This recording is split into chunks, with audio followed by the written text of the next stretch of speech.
Bom dia, sejam todos bem-vindos e bem-vindas ao nosso quarto encontro de formação da nossa disciplina de Educação Física. Aos nossos informes. Essa reunião ela está sendo gravada, nós estamos utilizando a ferramenta Teams, e para que a gente tenha um melhor desempenho, a gente gostaria que a maioria estivesse com o mesmo domínio, que é o @professor. Se alguém estiver utilizando os aparelhos, né, celulares, a gente sabe que eles têm uma quantidade elevada de gasto de dados e que isso pode causar algumas interferências, certo? Então, nós vamos ter a interação pelo chat e elas serão feitas pela Sarita, que é da diretoria de ensino, a nossa analista sociocultural. Então, nós pedimos que a partir de agora vocês desliguem as câmeras e os microfones para que a gente possa ter uma melhor qualidade. Tá, então vamos ver se a gente consegue. Aí, consegue visualizar a imagem? Sim, estou visualizando. Então tá bom. Então vamos retomar rapidamente. Nós iniciamos com a análise dessa obra, né, de Peter Bruegel, com a intenção de retomarmos, né? Essa obra ela é muito conhecida durante toda a nossa formação, até mesmo porque ele traz, né, em sua obra, aí mais de 200, né, personagens, né? Então, se a gente olhar mais minucioso, parecem até que são adultos, né? Só que em formas de crianças. E nós conseguimos observar aí praticamente 80, né, brincadeiras, atividades lúdicas. E por que eu trouxe essa obra para a gente iniciar hoje, né? Para a gente resgatar a importância do registro. Então, se a gente parar para pensar que esse pintor, ele parece que ele está numa parte mais alta, né? Ele consegue ter uma visão maior, e aí ele consegue retratar, digamos assim, essa realidade. A gente não sabe ao certo se essa obra ela foi encomendada, né? Alguém pediu, ou se por ele mesmo ele quis deixar isso registrado. Mas o importante é exatamente isso, é o registro. Então, através desse registro, a gente ainda consegue perceber muitas brincadeiras, elas estão presentes no nosso dia a dia, né? O esconde-esconde, né? Pula-mula, e aí alguns joguinhos a gente percebe que são com menos atividade, né? Menos movimentação, e tem algumas atividades que são bem mais que exige, né, uma movimentação maior, certo? Então, nós vamos continuar com o nosso tema, gestão em sala de aula. Nós vamos continuar hoje através desse olhar, né? Então, quando a gente pensa em gestão em sala de aula, a gente não está pensando simplesmente somente na ação do professor, né? A ação do professor, ela tem ali a colaboração da formação junto à gestão escolar, né? Então, por que eu trouxe esse tema hoje? Para a gente, que é um momento, né, que nós passamos a semana passada no nosso planejamento, e isso interfere, né, influencia diretamente no nosso dia a dia, na nossa prática docente, né, que a gente já vem discutindo nessas ATPCs. Então, quando a gente pensa que o coordenador, né, ele vai até a nossa quadra, né, ou até a nossa sala de aula para fazer essa observação, o que ele vai observar, né? Não é simplesmente do nada alguém chega e fala assim, olha, hoje eu vou observar a sua aula. Não. Essa aula, para ser observada, ela tem que ter tido um planejamento anterior, né? É feito esse levantamento, essa discussão nas ATPCs, é feito um planejamento, né? Todo planejamento ele tem que ter o seu objetivo, o seu foco. Quais serão esses pontos de observação, né? Qual a intencionalidade dessa formação continuada? Tá? Então, essa questão da observação, ela pode ser orientada? Sim, com certeza. Ninguém vai chegar lá e vai ficar observando e não registrando, que não vai chegar a lugar nenhum. né? Então, ela tem que ter, sim, os diferentes instrumentos, né? Tem que ter sido discutido, né? Quais são esses métodos, né? De ensino que vai estar sendo utilizado ali no momento daquela aula, como serão essas intervenções, essas interações dos alunos, como que será feita essa mediação. Tudo isso vai nos levar àquele protocolo de acompanhamento que já é bem conhecido, né? Que a gente já tem na rede já há alguns anos.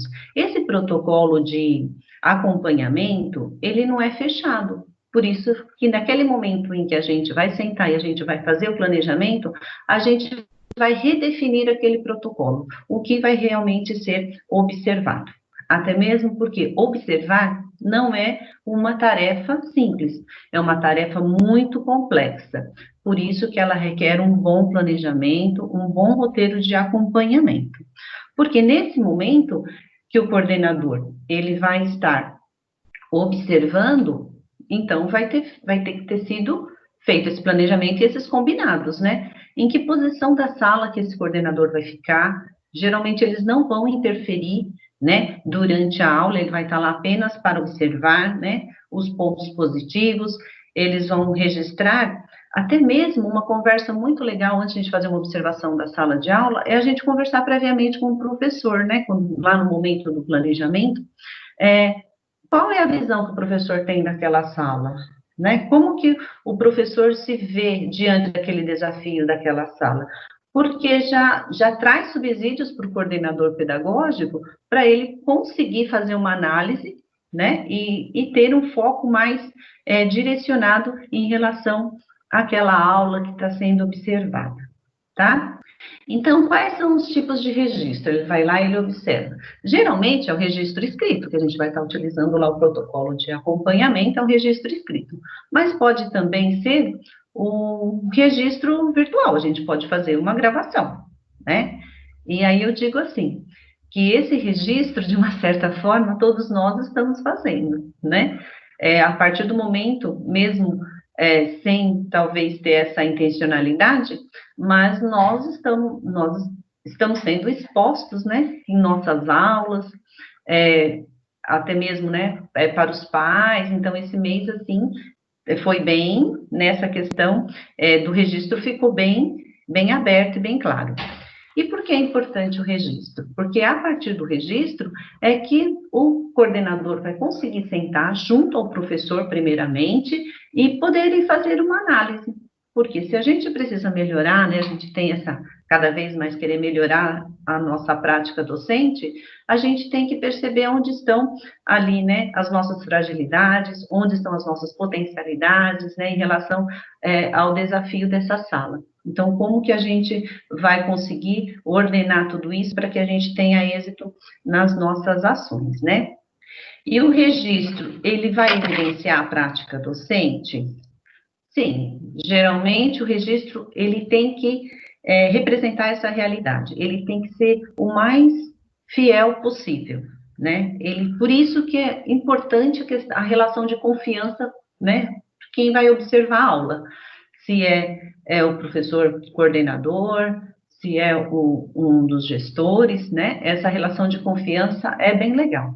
Todos nós passamos por isso, né, no início da nossa formação, quando nós estávamos, né, fazendo estágios das aulas, né, e aí, ou a gente, né, recebeu, né, eu sempre gostei muito de aceitar estagiários nas minhas aulas, até mesmo para depois ter esse retorno, né, o que você achou, o que você, né, você que está lá estudando agora, né, o que eu posso melhorar. Então, sempre esse retorno, ele é muito melhor quando a gente tem essa relação de confiança, tá bom?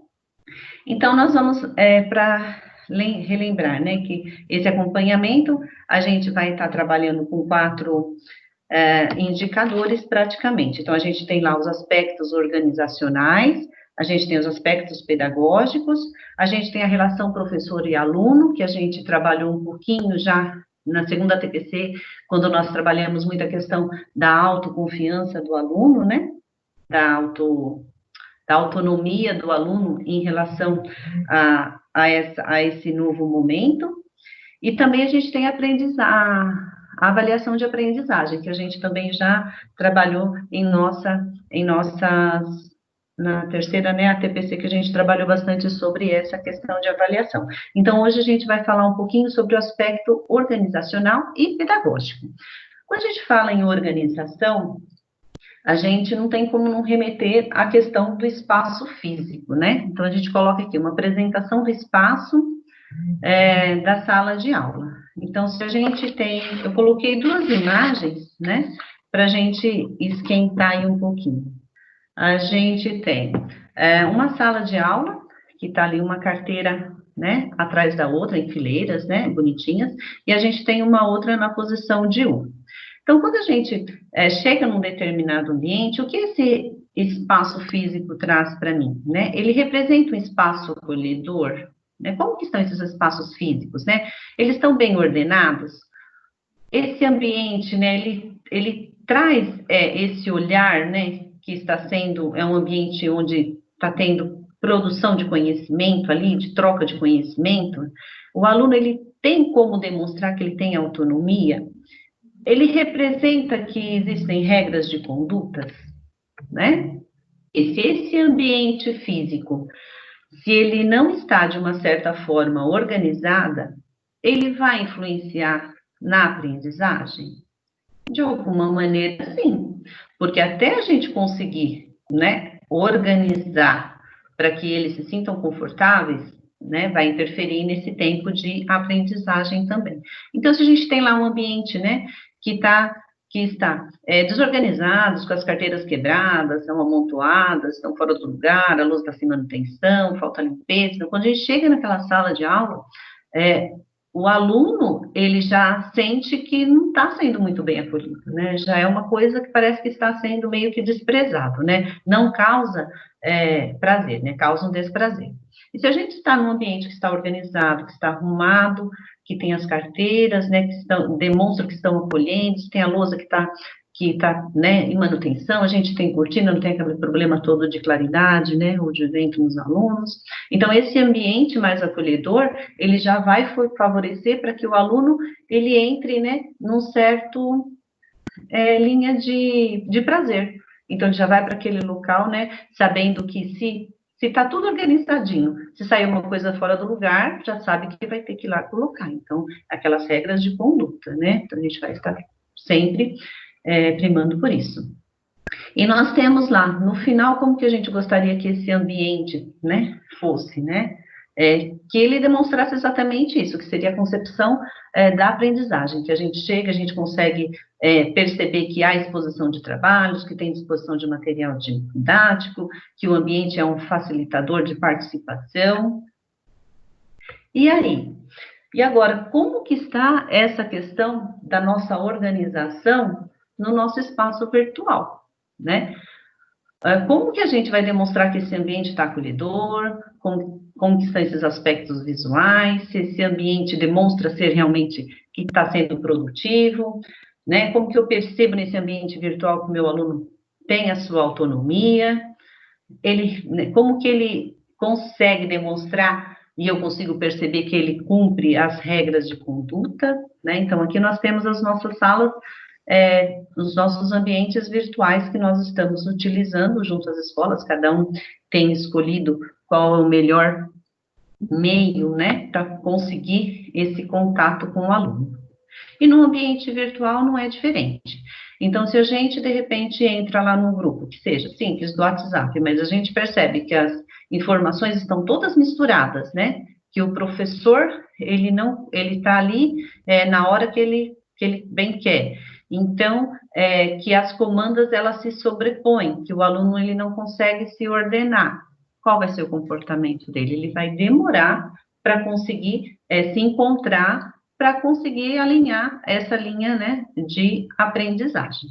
E se a gente consegue deixar esse ambiente virtual organizado, se estamos lá fazendo o acolhimento, se a gente consegue deixar essas informações claras, se elas são objetivas, se a quantidade de atividades está sendo proporcional, se a gente tem essa coerência com o nível da turma, a gente consegue pedir o que eles conseguem nos dar de retorno. Se tem a interação, o aluno, ele vai se sentir mais seguro, ele vai se sentir mais confortável, vai ter mais prazer em estar naquele ambiente, porque ele vai conseguir ter êxito nas ações dele.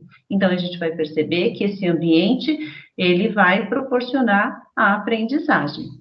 A participação, através da participação dos alunos, né, a gente percebe que através do acompanhamento, das devolutivas, né, de aprendizagem dos alunos, então a gente consegue perceber que esse ambiente, ele fica favorável para a aprendizagem. Muito bem. Então, quando a gente vai para os aspectos pedagógicos, a gente acaba se alinhando muito, né, observando muito, da importância da gestão na escola. Por que eu estou falando isso, retomando isso que vocês já viram em CATPC no início do primeiro bimestre? Porque os gestores, né, se não for compartilhado, a gente não consegue o resultado, né? A gente não tem como pensar que o professor sozinho lá na sala de aula, ele vai conseguir ter um melhor êxito. Ou se o diretor sozinho lá na sala dele, ele vai conseguir com que o aluno aprenda lá na sala de aula. Então, quando a gente pega também essa questão da gestão, né, em sala de aula, é de muita responsabilidade, né?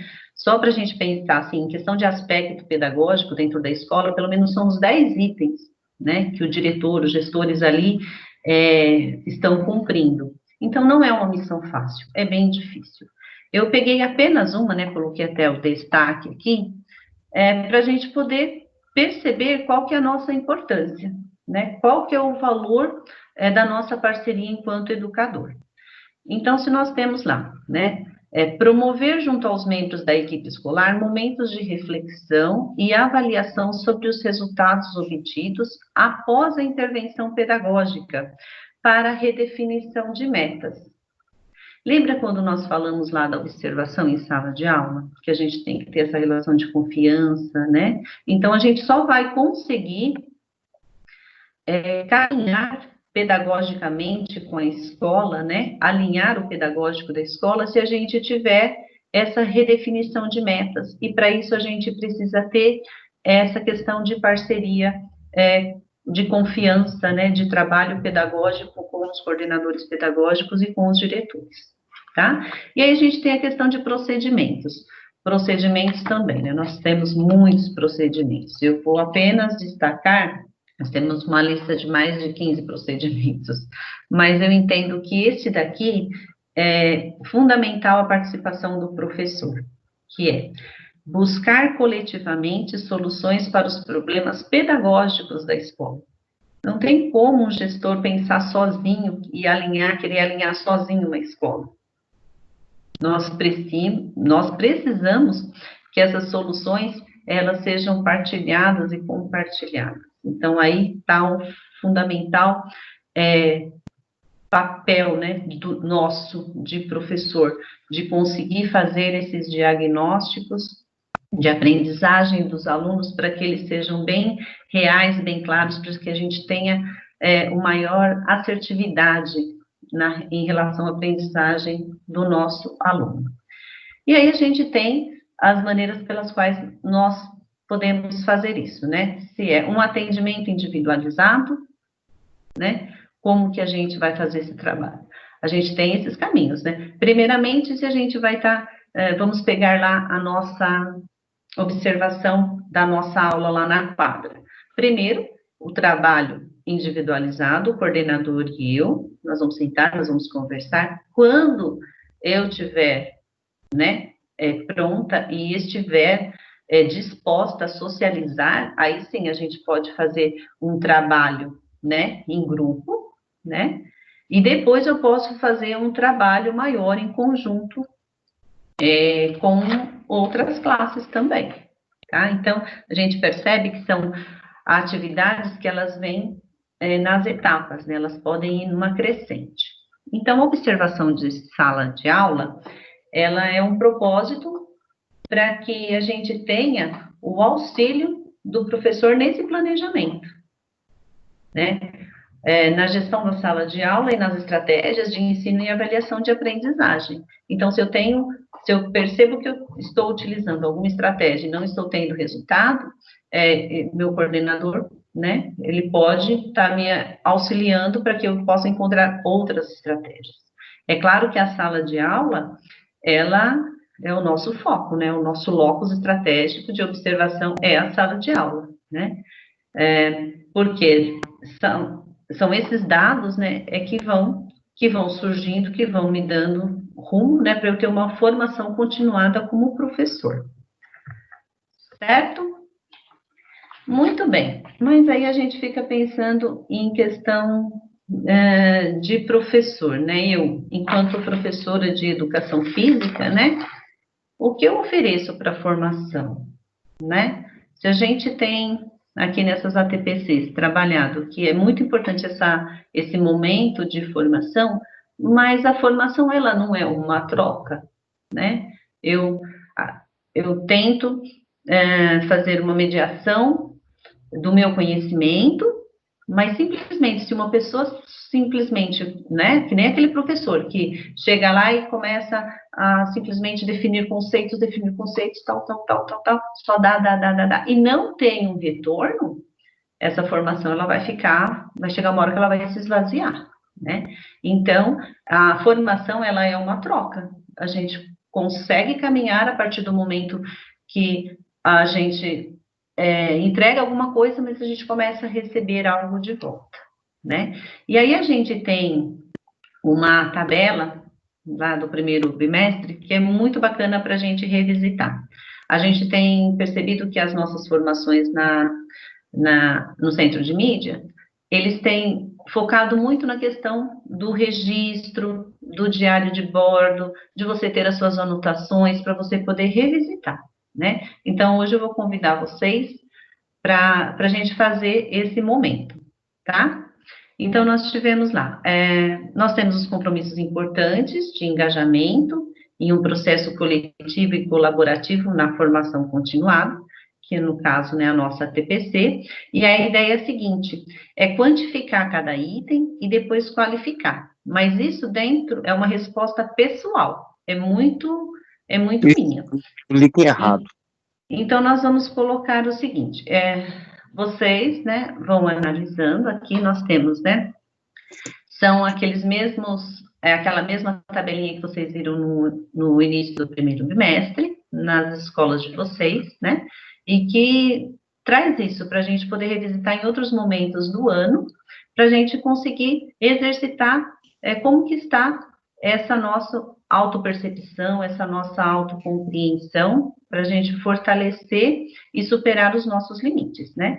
Então, quando a gente pensa aqui, ó, conhecimentos sobre os alunos e como eles aprendem.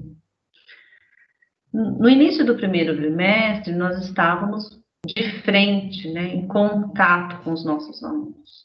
Então, nós conseguíamos ter no olhar deles ali, né, alguns dados que nos davam essa segurança, né, de conhecer um pouquinho melhor o aluno, de saber como ele aprende, eu percebo que ele consegue aprender mais quando ele está em dupla, quando ele está em agrupamento produtivo, ou quando, devido à deficiência dele, ele caminha melhor sozinho, mas e agora, né, que nós estamos aí há um mês, né, bem distantes deles fisicamente, mas como que está esse conhecimento, né? Como que a gente está percebendo que eles estão demonstrando que estão aprendendo, né?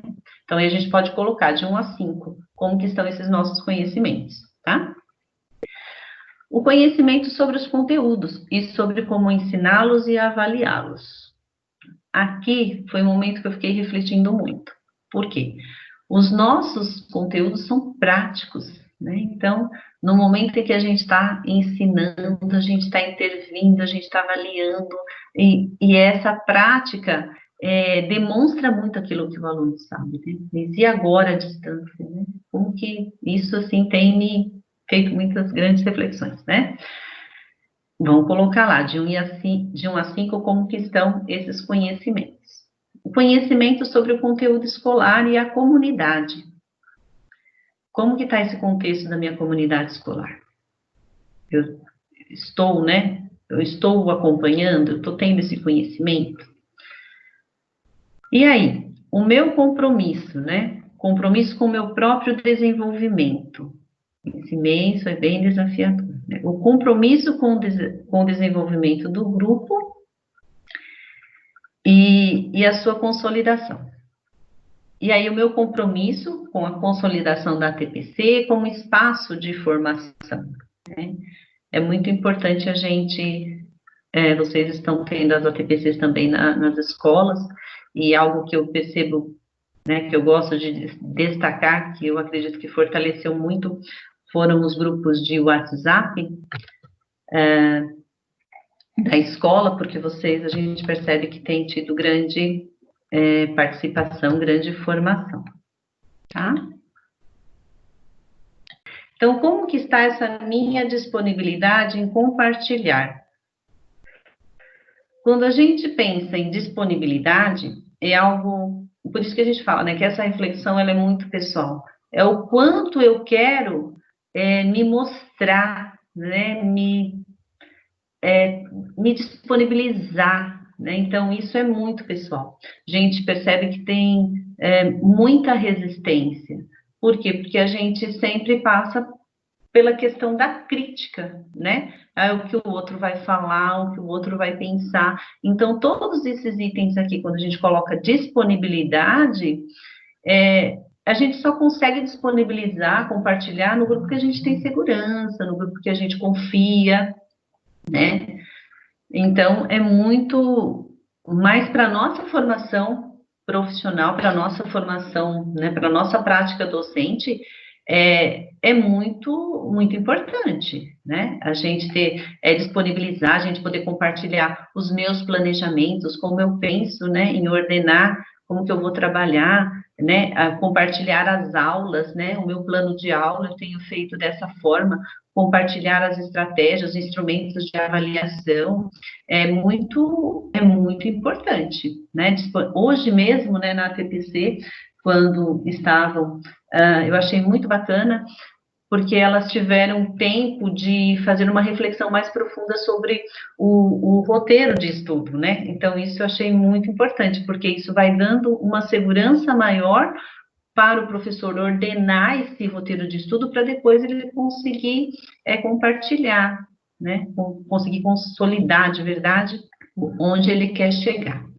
Mas vamos lá, então, seria disponibilizar, né, para consolidar a relação de confiança e colaboração com toda a equipe escolar, disponibilizar para engajar com os colegas, né, com a família, até mesmo porque o nosso objetivo maior, aqui parou tudo, é fazer com que a criança, né, com que o nosso aluno aprenda. Então, todos nós estamos envolvidos para que isso aconteça. Então, garantir para que os nossos alunos aprendam o que eles têm o direito de aprender. Muito bem. Já falei bastante, então agora é a vez de vocês, né? Nós vamos fazer agora um exercício, né? Vocês vão responder lá no chat, se a sua aula ela já foi observada, mas observada dessa forma, né? Vocês tiveram a oportunidade de conversar com o professor coordenador, elaborar um plano de como ia ser essa observação, o que eles iriam estar observando, qual seria o foco, né? Que estratégia que vocês iriam estar utilizando, qual seria o objetivo daquela aula, né? E aí vocês contam, né? Não em muitas palavras, porque no chat também não cabem muitas palavras, mas assim, como foi essa experiência para a vida profissional de vocês, né? Foi uma boa experiência? Foi uma experiência que deixou vocês felizes? Uma experiência que deixou vocês, assim, um pouco tristes, né? Como que foi essa experiência aí para a gente continuar? Tá bom? Vou dar, então, 5 minutinhos, aí vocês vão respondendo lá no chat, tá? Oi, Edi. Você está conseguindo acompanhar aí o chat? Tá tendo bastante coisa aqui, mas bastante participação aqui. Ai, que legal. Então, a gente pode começar? Tem alguma que você gostaria de destacar para mim? Olha, a professora Verônica, ela coloca que as críticas construtivas e as intervenções auxiliam muito, Alguns professores relataram que, na verdade, vários professores relataram que essa experiência nunca aconteceu, as aulas nunca foram, ninguém nunca acompanhou as aulas. Deixa eu ver aqui o que mais que tem. Alguns relataram que só tiveram as aulas acompanhadas por estagiários e que foi uma experiência bacana, produtiva. A professora Bruna, ela fala que é muito legal ouvir o feedback de uma pessoa que está observando as aulas, e isso é bem importante, né? Eu acho que o feedback é sempre uma coisa boa e é uma coisa que a gente não está muito acostumado a ouvir e ver nas escolas, né? É isso mesmo, Sarita. Vou pegar o seu gancho. A gente eu consigo fazer as duas, caminhar, né, por por duas vertentes aqui, né? A questão que muitos ainda, né, não conseguiram realizar essa prática, e eu acredito que, de verdade, é uma prática fundamental para a nossa formação continuada, né? Fico feliz aqui que a maioria, né, colocou, pelo menos está respondendo, né, como a Sarita colocou, que muitos colocaram, que foi uma boa experiência, que mesmo essas críticas, né, elas vêm acrescentar, né, às vezes a tirar a gente, né, daquela zona de conforto e ter novos olhares e aceitar novos desafios, e também eu retomo, né, uma outra que muitos não conseguem visitar as salas, né? E aí eu chamo vocês a atenção em relação ao papel do professor coordenador. Lembra quando a gente estava vendo lá a gestão da sala de aula? Visitar uma sala de aula é uma ação muito complexa, muito difícil, que a gente precisa fazer esse planejamento. Então, muitas vezes, o professor coordenador, ele ainda não conseguiu, com o seu grupo, né, de ATPC, ter isso bem aceito, né? Vocês que estão na escola sabem muito bem do que eu estou falando, porque no início do ano, tem alguém que está compartilhando tela? É o Jesus. Jesus, desliga a sua câmera, por favor. E no início do ano nós tínhamos muitos professores que estavam criticando a quantidade de ATPC, criticando isso, indo meio que de contra, né, as ATPCs que o professor coordenador preparava. Então, a gente teve muita resistência também do grupo de professores em relação ao professor coordenador. Então, por isso que eu falo que é aquela questão de parceria, de confiança, né, a gente ser agente, né, ativo, né, em prol desses aspectos pedagógicos, né, porque nós não vamos conseguir sozinhos, né, de uma forma isolada, ali na sala de aula, fazer com que o aluno, né, ele consiga aprender tudo aquilo que ele tem direito de aprender. Né? Assim como os gestores sozinhos também eles não vão conseguir. Nós precisamos ter sempre esse trabalho, né, em conjunto, né? Eu fico muito feliz aqui com as contribuições que a Sarita está trazendo para a gente. Tem mais alguma, Sarita? Edi, eu queria ler aqui a contribuição da professora Sabrina. Ela coloca: o trabalho coletivo entre profissionais envolvidos na educação é fundamental. A observação das aulas deve acontecer nesse contexto, cada profissional com a sua responsabilidade no processo de aprendizagem. Sim, minhas aulas já foram observadas várias vezes com devolutiva da gestão. E aí ela fala que o ambiente da quadra, ele normalmente é observado pela escola o tempo todo. Então, eu achei interessante a contribuição aqui da professora Sabrina, porque ela tem bem consciência da importância do trabalho coletivo, da gestão, dos professores, todo mundo junto aí no processo de aprendizagem. E trazendo, né, essa realidade, né, que a professora Sabrina nos lembra, nós sempre estivemos isso muito aberto, né, porque a nossa sala de aula, ela não tem as paredes, né, ela está sempre ali. Então, muitas vezes bem interpretadas as nossas aulas e muitas vezes não são bem interpretadas as nossas aulas. Por isso que é muito importante que essa aula, ela tenha sido, né, essa observação ela tenha sido feita previamente com quem está sendo observado, com o professor, porque com certeza nós passamos por muitas observações, né, de todos ali na escola, porque as nossas aulas, né, estão ali, né, abertas a todos, mas quando nós temos um retorno de alguém que sentou com a gente, que planejou, que vai observar e tal, e nos dá esse feedback, nos dá, né, não, você está no caminho certo, porém, talvez se você fizesse isso, né, ordenasse dessa forma, você conseguir. Então, essas dicas, né, essas trocas são muito importantes, porque, de repente, a gente, na nossa prática isolada, às vezes a gente demora muito tempo para perceber alguma coisa pequena que a gente está fazendo e que não está dando certo, né? Eu, quando iniciei dando aula, eu comecei com a educação infantil. E eu não achava o que eu estava fazendo errado, porque na época a gente preparava a aula com início, meio e fim. Então, o meu início era sempre sentadinhos, né, ali no círculo maior da quadra com eles, e eu ia explicar o que eles iam fazer. E eu cometi um erro muito grave. Eu falava a palavra não para eles, porque eu não queria que eles saíssem das dimensões da quadra. Então, eu falei assim, aquela linha amarela, vocês não vão passar. Aí eu falava como ia ser ali o aquecimento, a brincadeira. Quando eles levantavam, a primeira coisa que eles faziam, o que que era? Era tudo correr para trás da linha amarela. Aí eu ficava desesperada, eu falei, gente, né, onde que eu estou errando? Eu planejo. Aí eu fui conversar com um professor meu de psicologia, aí ele falava, aí eu mostrei a minha aula preparada, assim, não, mas como que você faz? Aí quando eu falei que eu, né, tinha a palavra não ali, ele falou assim, parou, você coloca um desafio para a criança. O não nessa fase é o desafio para eles. E aí eu tive que começar a reformular as minhas frases para não usar a palavra não. Mas, assim, é um momento que nós aprendemos a cada dia, né? Então, é muito importante, muito significativo. Muito bem. Vamos lá, então. Vamos lá, praticando, né? Retomando lá o que nós tivemos a semana passada no nosso planejamento.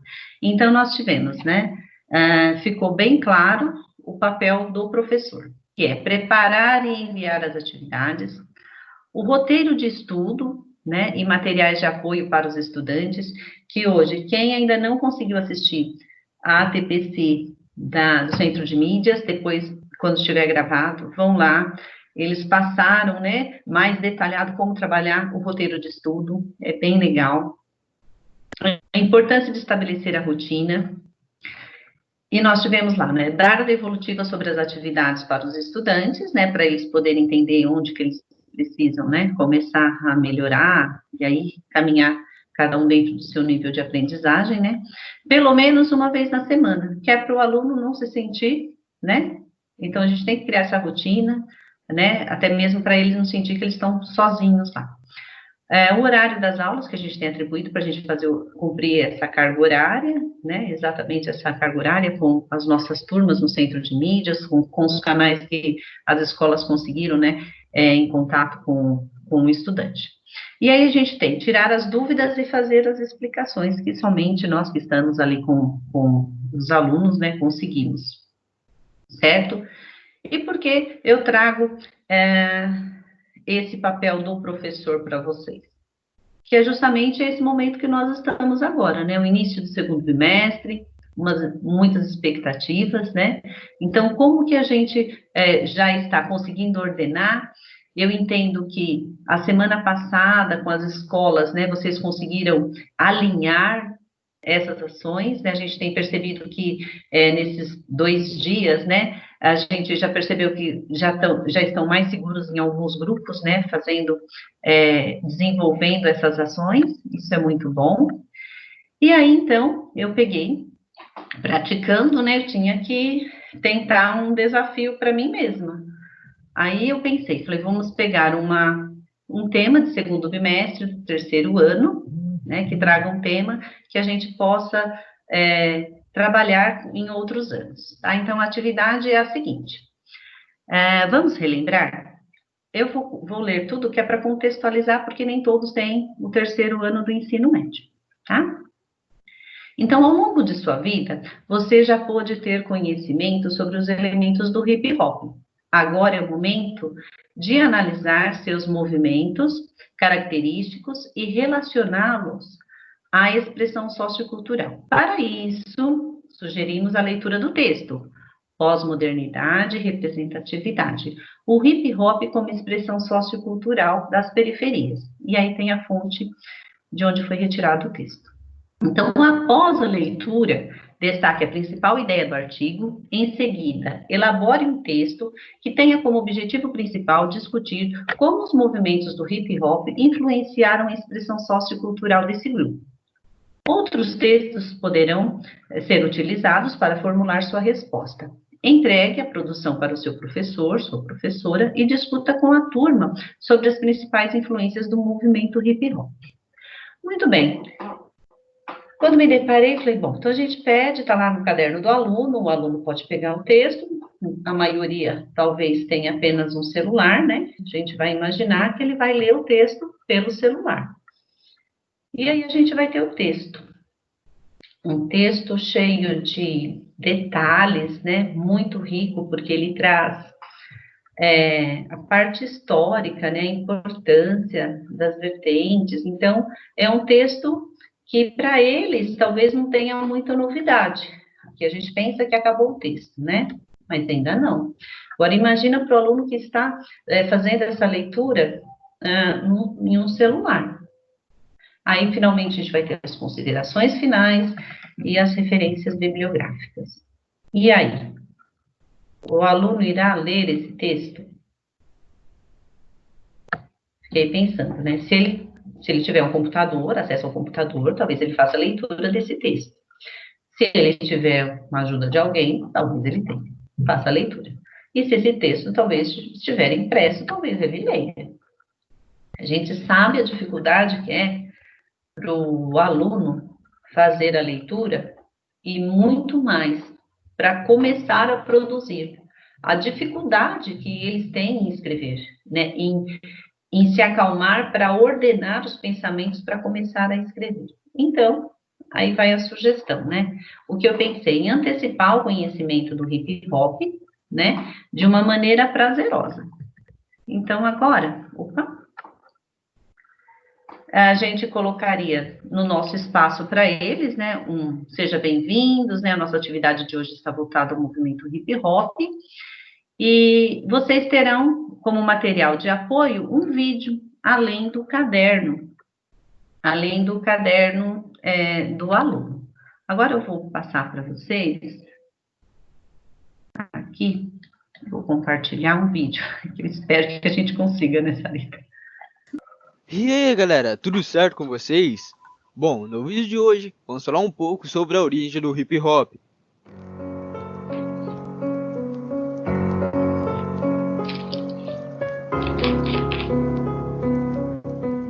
Hip significa saltar e hop significa movimento.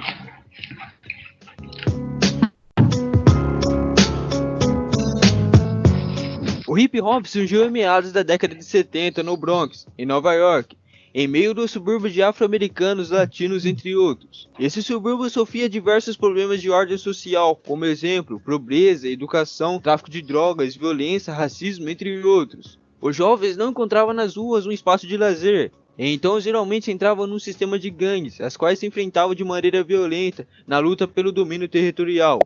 Mas o tempo passou, e os jovens começaram a frequentar festas dançando break e começaram a disputar por meio de passos de danças, e não mais com violências e armas.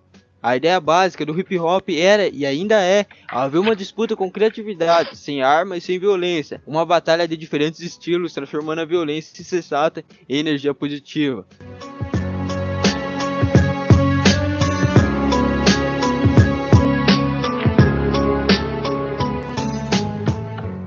DJ Qual nasceu na Jamaica e migrou aos 12 anos para o Bronx, em Nova York, trazendo seu conhecimento sobre o sistema de som potente, que é tradicional na Jamaica. Ele começou a usar nas ruas para atrair as pessoas.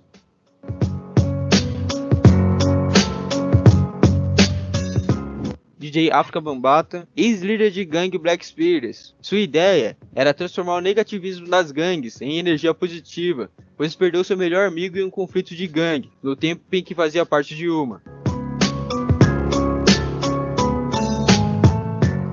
DJ Grandmaster teve uma brilhante ideia de incluir a sua mesa de mixagem um botão de crossfader, que lhe permitia passar de um disco para o outro sem haver quebra de som.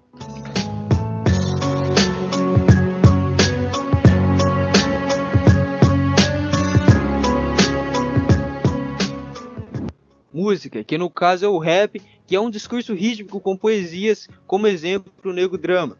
Desde o início, por ouro e prata. Olha quem morre então, veja você quem mata. Recebe o mérito, a foda que pratica o mal. Ser o pobre preso ou morto já é cultural. Histórias, registros, escritos, não é conto nem fábula, prenda o mito.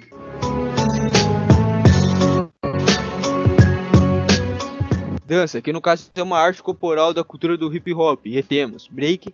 As articulações parecem estar quebradas diante da realização dos movimentos.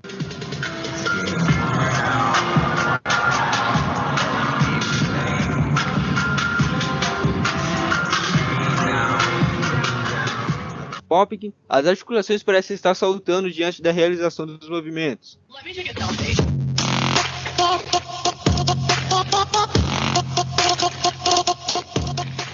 Looking, as articulações parecem estar trancadas, restringindo a realização dos movimentos.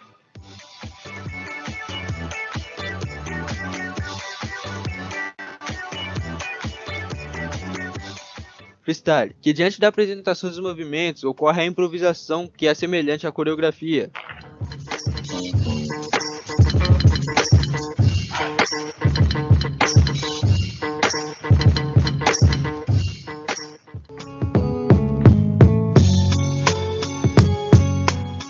Grafite, que no caso é uma forma de arte contemporânea, com características urbanas. Bom galera, grafite é uma coisa e pichação é outra, não confunde. E galera, vandalismo é crime nos termos do artigo 65 da Lei 9.605.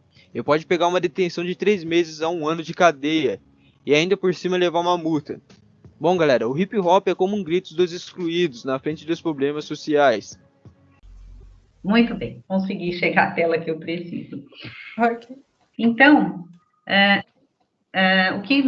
o que eu fiz, né? Eu vou fazer uma releitura do texto do hip hop como uma expressão sociocultural. Então, eu tinha preparado já de uma outra forma, mas vamos lá, né? Então, o que a gente vai estar passando para o aluno? Que essa temática do hip hop, do movimento hip hop, ele é um contexto pós-moderno, né? Então, é importante essa análise dentro, né, para eles perceberem as evidências artísticas, né, com a abertura dessas novas expressões artísticas, culturais e de identidade. Então, o que a gente vai perceber? Que na década de 60, quando o movimento começa a surgir, ele surge através já dessas mudanças, né, que começam a ocorrer principalmente nas periferias. Então, esse início ele vai se dar onde? Nas periferias norte-americanas e vão chegar aqui nas nossas comunidades e se fortalecer praticamente que na década de 80. A arte na década de 80, ela começa, né, a aparecer dessa forma, né? Então, a arte, ela traz esse produto de conhecimento humano, ela sempre vai sofrer essas mediações, né, para ser compreendida, até mesmo porque nessa época, esse tipo de arte era rebaixado, né, era uma produção cultural, artística, ela não era reconhecida porque ela não estava dentro dos padrões estabelecidos, né, socialmente e politicamente, né. Então, essas manifestações culturais que começam a ficar mais fortes na década de 80, ela traz esse papel, né, de definir essas maneiras, né, de cada um ocupar o seu lugar, né? Então, para que essa arte ela tenha essa produção, essa reprodução da sociedade, né? Então, ela vai começar a trazer essa transparência. O movimento, né, o hip hop, ele é exatamente isso, é o pensar da periferia das grandes cidades em relação à pós-modernidade. E também pensar a relação que há entre as minorias, né, e os grupos do poder estruturado ao longo dos anos, isso dentro da nossa sociedade. Então, é o momento em que traz à tona a realidade da mulher da periferia, a violência, o desrespeito, o sofrimento, a indiferença, a impunidade e, principalmente, o preconceito, que fazem parte da vida de quem mora nos bairros mais pobres, né, e estão ali esquecidos pelo poder público. Então, essa maneira, as pessoas, em especial, são quem? São os jovens que estão sendo excluídos por esses padrões, né? Então, eles trazem essa cultura que é nascida nas comunidades. E tem essa característica toda, né? Ele tem o conteúdo, né? Ele vai ter essa forma de ser apresentada, ele vai ter o ritmo, essa sonoridade. Então, nós vamos perceber que o hip hop, ele é composto por 4 vertentes, né? Nós temos aqui, a primeira é o break. O break tem essa expressão de movimento, né? Quando surgem lá, na década de 60, os primeiros movimentos, eles têm esse relembrar, né, desses movimentos quebrados, né, como uma forma de sempre estar demonstrando, né, essa simulação desses movimentos. Na década de 80 para 90, a gente vai perceber que o break, ele toma essa forma, né, com mais detalhada, com mais criatividade. Então, eles vão usar muito o giro sobre a cabeça, né, representando também a questão das hélices dos helicópteros devido à guerra do Vietnã, os movimentos, né, como se eles estivessem quebrados, né, fragilizados, né, porque seriam remetentes aos soldados voltando da guerra do Vietnã. Então, o break, ele traz essa expressão para que toda a sociedade perceba, né, consiga ver. E nós temos aqui, a nossa segunda vertente, é o grafite. O grafite é uma arte plástica genuinamente urbana. Então, o que se precisa, né? A parede, as paredes da cidade, né, e o spray. Então, ao contrário de uma galeria de arte, o grafite, ele está ali exposto. Então, para todos que estiverem ali para apreciar aquela obra, né, independente da condição social. Ela não exclui ninguém, diferente de uma galeria de obras de artes, que de repente a gente precisa de todo um critério para poder apreciar a obra. E nós vamos ter a discotecagem, que é a nossa terceira vertente, ela aparece desequilibrando, né, revolucionando, digamos assim, porque ela é composta de trechos, né, de composições conhecidas, onde eles vão repetindo a sequência, né, através, né, dos aparelhos eletrônicos lá, e eles conseguem aprimorar essas técnicas de discotecagem, né, no estilo hip hop, como a colagem, a sincronização, a mixagem de trechos, né, diferentes de vinis. E aí a gente vai ter a nossa quarta vertente, que é o rap, né? O rap, ele traz uma grande responsabilidade, porque são através das palavras, né, dos discursos que eles fazem diretamente ali para os jovens, né, uma grande maioria, o rap, ele tem essa linguagem, né, que ele fala, ele representa todas essas questões. Então, uma expressão vocálica, né, do movimento, ela é desempenhada com aquela malemolência rítmica, né, pelos mestres de cerimônias, os MCs, sempre eles utilizam, né, o microfone, por isso que também tem esse símbolo, por cima das bases tocadas, né, pelos DJs, E aí eles começam a proferir as rimas, né, incitando os ouvintes. Então, geralmente, eles colocam lá os questionamentos políticos, né, as reflexões acerca das desigualdades, das injustiças. Então, desse modo, o rap, ele representa tanto uma opção de lazer, né, como ele também pode expressar uma revolta, né, que é causada pela exclusão, certo?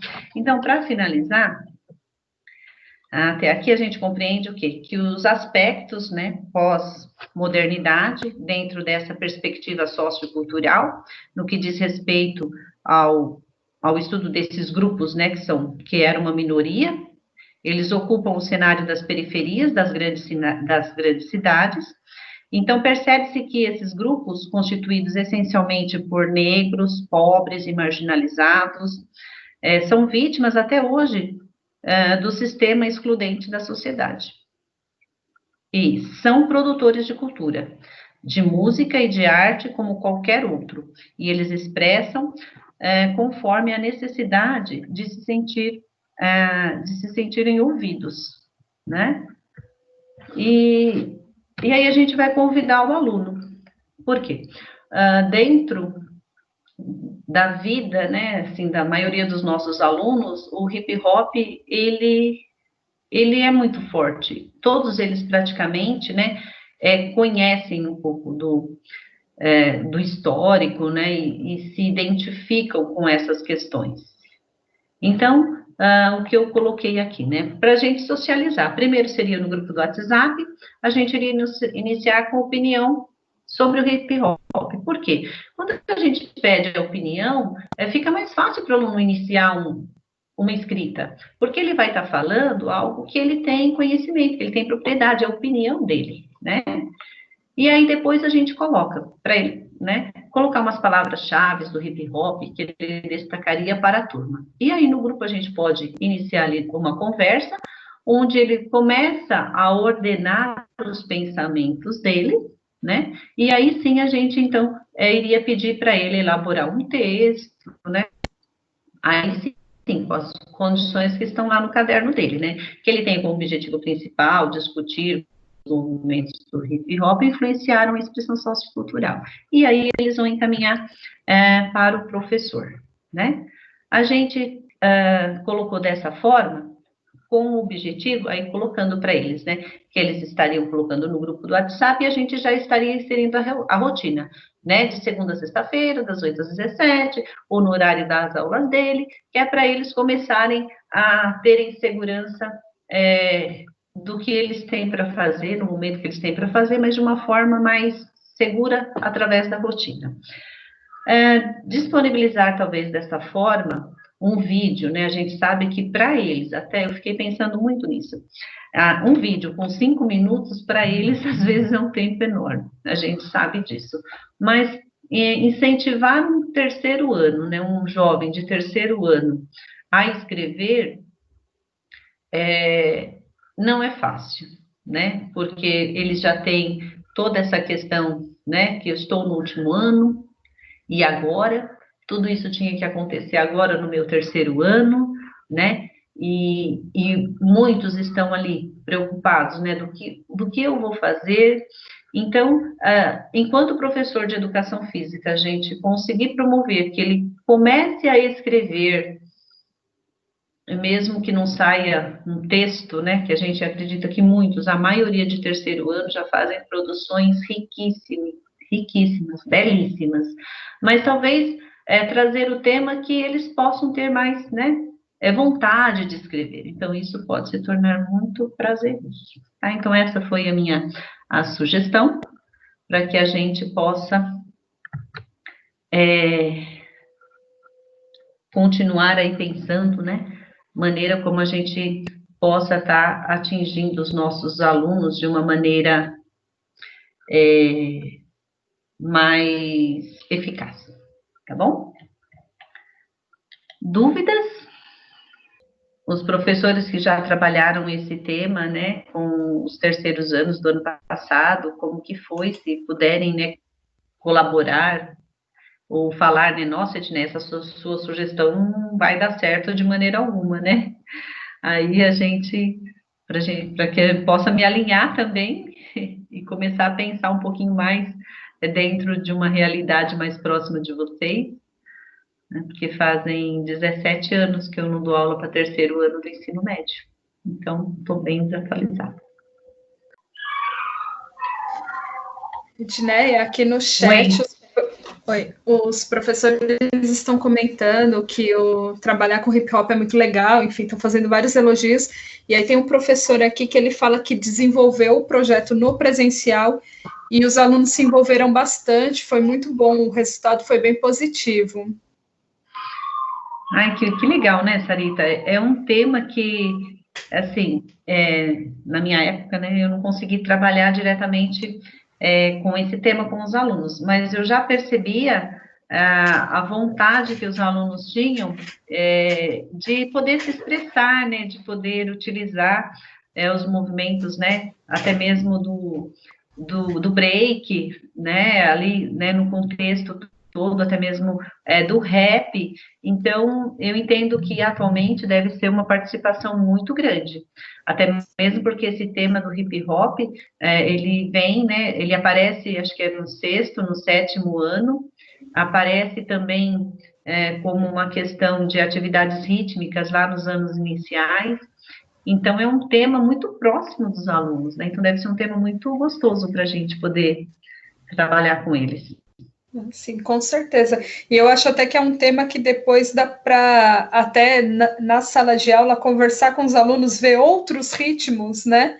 Outros movimentos para trabalharem também. Eu acho que é uma discussão legal e que envolve tanto a educação física como a parte social, enfim, é bem interessante.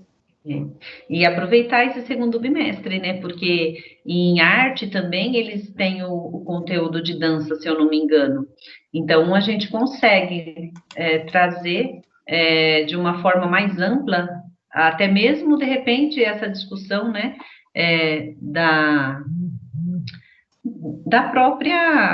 Do próprio, ai meu Deus, como que eu vou falar? Dessa própria arte, né? Que está aí, do grafite. Então, como, né, isso de repente pode até despertar uma ação para que os alunos possam, né, reviver ali o muro da escola, ou uma parte ali da escola. Isso traz um grande pertencimento, né, para o aluno. Certeza. É bem legal. A professora Adriana também, ela comentou aqui que quando trabalha esse tema, a aceitação dos alunos é quase de 100%, então a gente vê que realmente é algo que interessa para eles, né? É bem legal isso. É muito bom saber disso. Muito bem, então nós podemos ficar por aqui, tá? Vocês descansem um pouquinho, porque eu sei que tem mais atividades para vocês na escola, com as aulas. Então, que a gente tenha mais uma semana aí, né, de trabalho, de sucesso, de boas notícias, né, para que todos possam ficar, né, tenham condições de ficar, né, em casa, se cuidem dos seus, né, para que a gente possa estar aí semana que vem todos juntos novamente, tá bom?